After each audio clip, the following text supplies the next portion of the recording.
इतनी तेज भूमि की लगा चक्र सुदर्शन और जाकर के कुक्षी में मेरी माता के पेट में जाकर के भगवान ने मेरी रक्षा की। तो संबंध की दृष्टि से भी हम देखते हैं तो भगवान तो मेरे बड़े भाई हो गए। और मैं कौन था? संतान बीजम कुरु पांडवान। पांडवों का बहुवचन का प्रयोग किया है। पांडवा नाम का अर्थ कौरव का भी संतान बीज था। कौरव यदि मुक्ति चाहते हैं तो मुझसे ही मुक्ति मिलेगी। कौरवों को जल देने का काम मैं ही करूँगा और पांडवों को भी मुक्ति देने का काम मैं ही करूँगा। तो उस संतान बीज की रक्षा करने के लिए भगवान न चाहकर भी गर्भ में प्रविष्ट हो गए। और महाराज गर्भ में प्रविष्ट होकर के उन्होंने मेरी रक्षा की। मैं उस परब्रह्म परमात्मा का चरित्र सुनना चाहता हूँ। जो परब्रह्म परमात्मा यदि बाहर रहता है तो मृत्यु बन जाता है। जो परब्रह्म परमात्मा यदि हृदय में चला जाए तो महाराज वह परब्रह्म परमात्मा अमृत बन जाता है। वह भगवान हृदय में बैठ करके अंदर जाकर के अमृत बन जाता है, प्राण बन जाता है। और महाराज वही परमात्मा जब बाहर में आ जाता है तो काल बन जाता है। उस परमात्मा के गुण धर्मों को मैं सुनना चाहता हूँ। वीर्याणि तस्याखिल देह भागा, वीर्याणि तस्याखिल देह भागा, अंतर्बहिः पुरुष काल रूपै प्रयच्छतो मृत्यु मृतामृतं च माया मनुष्यस्य वदस्व विद्वान्। प्रेक्षता मृत्यु उत अमृतम। वो मृत्यु को भी देता है, वो अमृत को भी देता है। मैं उस परब्रह्म परमात्मा का चरित्र सुनना चाहता हूँ। महाराज मैं उस परमात्मा का चरित्र सुनना चाहता हूँ जिसने एक साथ दो माता से जन्म ले लिया। किसी व्यक्ति के दो बाप तो हो सकते हैं और दो माता नहीं हो सकती। इसलिए कहते हैं कुतु देहांतरम में ना, दूसरी देह धारण करके बिगर दूसरी देह के द्वारा आप दो माँ के पुत्र नहीं हो सकते। तो जिसने दो माँ के द्वारा जन्म लिया है और मैं उस परब्रह्म परमात्मा का चरित्र सुनना चाहता हूँ। मैं उस परब्रह्म परमात्मा का चरित्र सुनना चाहता हूँ जिसने जन्म लेते ही पितुर्गेहात् ब्रजम गतः, पितुर्गेहात् पिता के घर से ब्रज की ओर पलायन किया।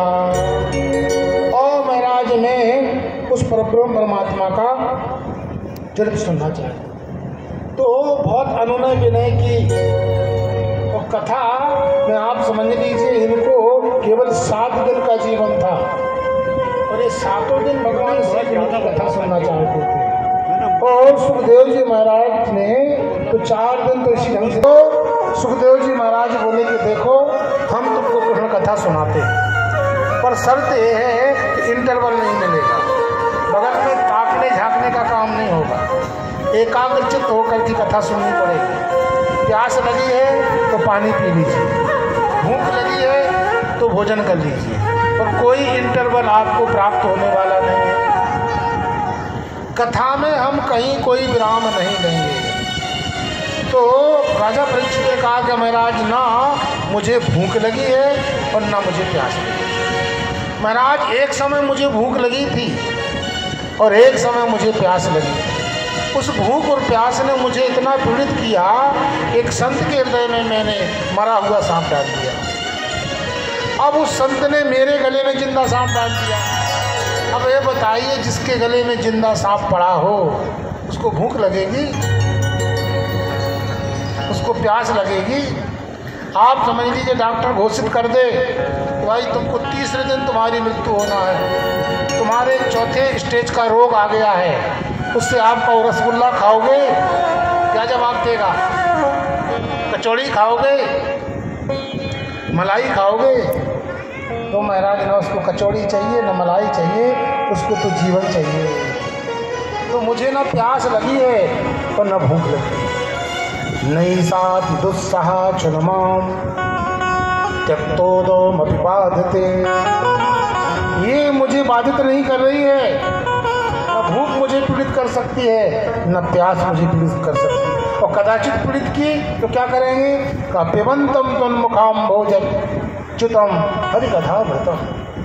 आपसे जो मुख से अम्बुज से मुख कमल से जो कथामृत रूपी अमृत शंदन होगा, च्युत होगा, मैं उसी को पान कर करके रह जाऊंगा। तो महाराज ये समझ लीजिए बिगर भूमिका की कथा प्रारंभ कर दी, कोई भूमिका नहीं। असल में चाह नहीं रहे थे सुखदेव जी महाराज कथा सुनाना। कथा इसलिए नहीं सुनाना चाहते थे कि कथा सुनाएंगे तो कहीं ना कहीं राधा का नाम आएगा, तो राधा नाम मात्र न मूर्छा सामास की भवे। अरे राधा का नाम आ जाएगा तो 6 महीने की समाधि लग जाएगी, और महाराज जब समाधि लग जाएगी तो इनका तो 3 दिन में ही काम हो जाएगा। तो संकल्प की पूर्ति नहीं हो सकती है। और दूसरा, गुरु का नाम नहीं लेना चाहिए। बहुत ज़रूरी हो तो गुरु का नाम लेना चाहिए, और यदि गुरु का बार बार नाम लेंगे तो आपकी स्त्री का हानि हो जाएगा। इसलिए गुरु है हमारी, इन्हीं से हमने भगवान की लीला का दर्शन किया है। अपरोक्षानुभूति जो हमको हुई है उस ब्रह्म की अपरोक्षानुभूति में राधा जी का ही योगदान है। इसलिए इनका नाम आएगा और लेना होगा, तो ये उचित नहीं होगा। तो महाराज कोई भूमिका नहीं की और भगवान से प्रार्थना की और कहा भगवान अथ विष्णुरात्रम। अब कहने लगे कि देखो भगवान प्रभु आप आ जाइए, मेरी जिह्वा में विराजमान हो जाइए, आप बोलिए, केवल मैं मुंह चला करके लाउड स्पीकर काम करता मैं लाउड स्पीकर बन जाऊंगा। जो आप बोलेंगे आपकी आवाज़ बढ़ा दूंगा, पर बोलने का काम आप कीजिए। तो भैया यसी सक भगवान अथो विष्णुरात्रम। तो कहते हैं उनके मुख में आकर के भगवान विराजमान हो गए और भगवान की कथा कहने लगे, क्योंकि कथा सुनने वाला भी भगवान होता है और सुनाने वाला भी भगवान होता है। तो कोई भूमिका नहीं बांधी बिगर भूमिका के, बिगर मंगलाचरण किए। देखो यहाँ सुखदेव जी ने कोई मंगलाचरण नहीं किया। और उसके पहले जब इन्होंने प्रश्न किया था, 2 प्रश्न किए थे, सर्वदा प्राणी को क्या करना चाहिए, म्रियमाण को क्या करना चाहिए, तो बड़ा सुंदर मंगलाचरण किया था। भगवान के नाम का भी मंगलाचरण किया था, गुणों का भी मंगलाचरण किया था। जब पूरे चरित्र का प्रकाशन कर रहे हैं तो कोई मंगलाचरण नहीं किया और सीधे बोले भूमि तृप्त नपव्याजो दैत्यानीक सतायुतै आक्रांता भूरि भारेण ब्रह्मांडम शरणम यजौ। और कहा देखो बड़े बड़े जो राजा थे, बड़े बड़े राक्षस थे, वो द्वापर में आकर के राजा बन गए और उनसे भूमि जो थी पीड़ित हो गई। भूमि ने काय का स्वरूप धारण किया और महाराज भगवान ब्रह्मा जी को आगे करके भगवान की शरण में गई और ब्रह्मा जी ने भगवान का स्मरण किया और कहते हैं कि आप इस पांडे जी पूज्य व्यास की पूजन का आशीर्वाद प्राप्त कर रहे हैं। पुरुष सूक्त के द्वारा भगवान की स्तुति की। पुरुष सूक्त समाधि भाषा है। कहते 3 भाषा हैं, 3 भाषाओं में ग्रंथ लिखा गया है। अंतिम भाषा समाधि है। एक साहित्य की भाषा है, एक लौकिकी भाषा है और एक समाधि भाषा है। तो समाधि भाषा के जो आचार्य हैं और समाधि भाषा के जो वक्ता हैं और श्रोता हैं वो श्री सुखदेव जी महाराज हैं और श्री उसी भाषा के श्रोता जो है वो परीक्षित जी हैं। सुनकर ही समाधिस्थ होने वाले हैं। अंत में कथा को सुन करके ही समाधि लगी राजा परीक्षित, और इनको तो कथा सुनने के पहले ही समाधि लगी।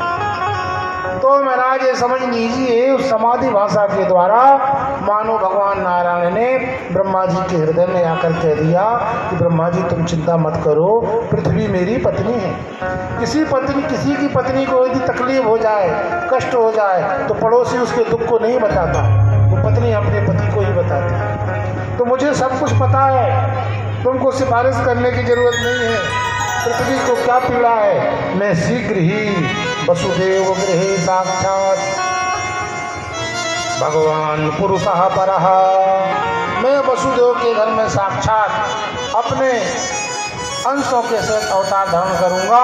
इस प्रकार से ब्रह्मा जी को आदेश दिया।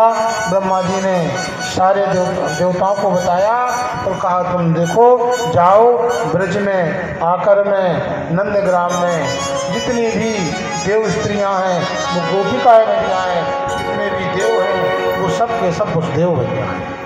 आओ महाराज समझ लीजिए, उग्रसेन का लड़का था कंस, उसने अपनी चचेरी बहन देवकी को प्रसन्न करने के लिए उसके रथ के घोड़ों को रास को पकड़ा और विवाह के समय, विदा के समय अपनी बहन को घर छोड़ने के लिए तैयार हुआ। और महाराज समझ लीजिए, रास्ते में आकाशवाणी सुनाई हुई उसको, अस्याष्टमष्टमो गर्भो अंतायाम वैसे बुधो।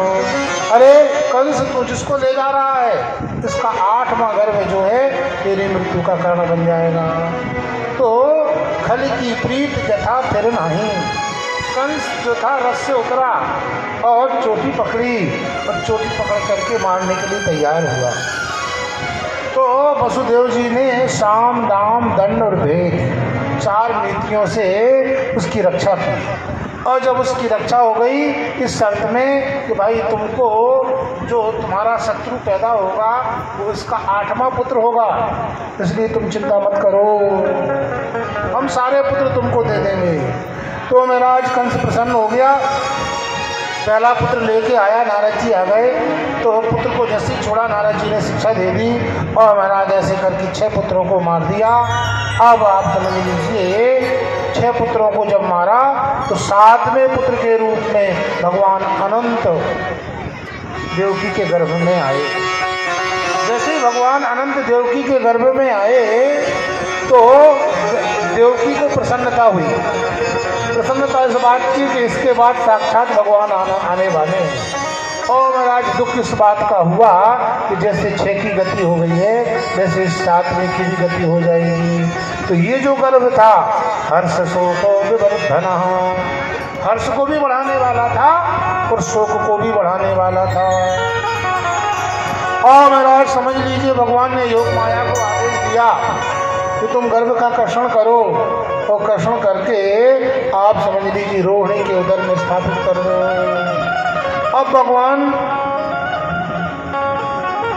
देवकी के गर्भ में आते हैं तो कहते हैं सर्वप्रथम जो है दीक्षा क्रम से भगवान वसुदेव जी के हृदय में आ जाते हैं। और जैसे ही वसुदेव के हृदय में आते हैं वसुदेव का हृदय जगमग जगमग हो जाता है और भगवान वसुदेव के हृदय से निकलते हैं और देवकी के हृदय में चले जाते हैं। अब देवकी का सौंदर्य अदम्य सौंदर्य है, अनिंदनीय सौंदर्य है। आप समझ लीजिए प्रकाश से वो परिपूर्ण हो गई और वो जो कज्जल की कोटली में पड़ी थी वहाँ अभी सारी की सारी कोटली प्रकाशित हो गई।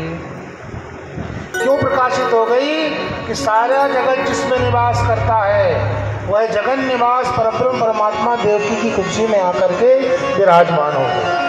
कहते अनंत कोटि ब्रह्मांड, अनंत कोटि ब्रह्मांड में एक ब्रह्मांड में अनंत देश, अनंत देश में भारत देश, भारत देश में अनंत खंड, अनंत खंड में भारत खंड, भारत खंड में एक प्रदेश, उसका नाम उत्तर प्रदेश, उत्तर प्रदेश के अनेक जनपद, अनेक जनपदों में एक जनपद मथुरा, मथुरा के अनेक नगर, मथुरा के अनेक भवन, अनेक भवनों में एक भवन का नाम समझ लीजिए कंस का, और कंस के भी अनेक भवन, उसमें कारागार का भवन, कारागार के भवन में अनंत कक्ष, अनंत कक्ष में एक कक्ष के 4 कोने और 4 कोने में एक कोना, उस कोने में बैठी है देवकी, उस देवकी के गर्भ में वो अनंत कोटि ब्रह्मांड नायक परमात्मा विराजमान।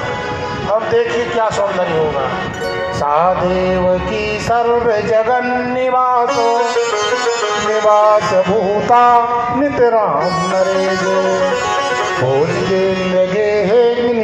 शिखे वरुद्धा सरस्वती ज्ञान खले यथा सादेव की सर्व जगन निवास, सारा संसार जिसमें निवास करता है वह परब्रह्म परमात्मा देवकी की कुर्सी में विराजमान और पर महाराज विराजमान है। पर देवकी उस वहाँ रह करके उस काजल कोठरी को वैसे ही प्रकाशित नहीं कर सकती है जैसे कोई दीपक की लौ को एक कसोरे के अंदर ढक देता है, तो वो कसोरा दीपक के प्रकाश को रोक करके पूरे कक्ष को प्रकाशित नहीं कर पाता है। वैसे अब समझ लीजिए देवकी की स्तुति है और स्तुति है। और आप समझ लीजिए जैसे सरस्वती जो होती है ज्ञान की देवी, जब खल के हृदय में चली जाती है तो वो जाकर के प्रसन्न नहीं रहती, क्योंकि खल जो होता है उसको विकास नहीं देता है।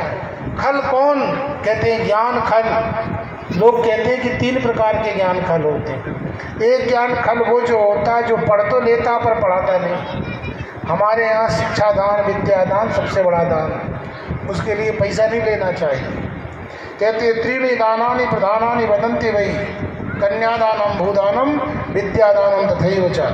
तो विद्यादान सबसे बड़ा दान है, उसको दान करना चाहिए। तो वो खल जो दान नहीं करता है, और एक खल वो होता है जो उल्टा पढ़ा देता है, रकार का ककार पढ़ा देता है, ककार का रकार पढ़ा देता है, तो वो ज्ञान खल। तो जो अपनी सरस्वती को साथ में लेके मर जाता है, अपने ज्ञान के साथ मर जाता है, किसी अन्य को नहीं देता है, वो ज्ञान खल। उस ज्ञान खल के पास जाकर के सरस्वती प्रसन्न नहीं होती है।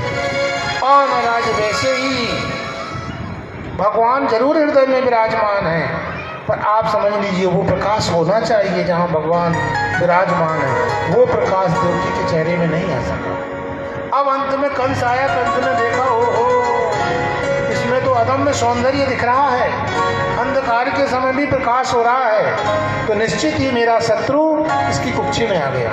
तो अब मुझे क्या करना चाहिए? तस्मिन करणीयमाशु, मुझे शीघ्र क्या करना चाहिए? यदर्थ तंत्रो न बेहंति विक्रमम, जिससे मेरा तंत्र नष्ट न हो, जिससे मेरी शूरवीरता यथावत बनी रहे। क्योंकि एक शूर का एक क्रिया में वो स्त्री को नहीं मार सकता, अबला पर कोई बल नहीं चला सकता है, तो ये स्त्री है, मैं इसका वध नहीं कर सकता। दूसरा ये है कि ये मेरी बहन है, तब तो और भी वध नहीं कर सकता हूँ। और तीसरा मेरे लिए अवध्यतम है, पहले अवध्य है, दूसरी अवध्यतर है, और तीसरी अवध्यतम है। अवध्यतम इसलिए है कि आसन्न प्रसवा है, शीघ्र ही बच्चा देने वाली है, तो गर्भवती को भी नहीं मानना चाहिए। मुझे कोई ऐसी युक्ति करना चाहिए